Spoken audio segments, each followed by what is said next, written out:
und traf dort den Löwen, den Tiger und das Pferd. Die liefen alle weiter und der Affe kam dazu und später auch der Panda, die Giraffe und die Kuh.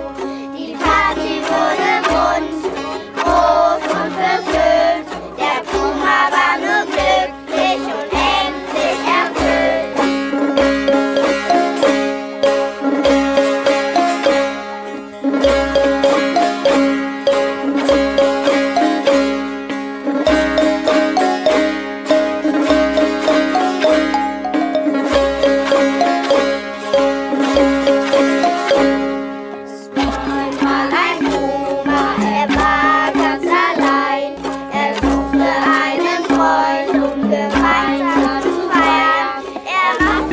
Auf die Suche in die weite Welt und traf dort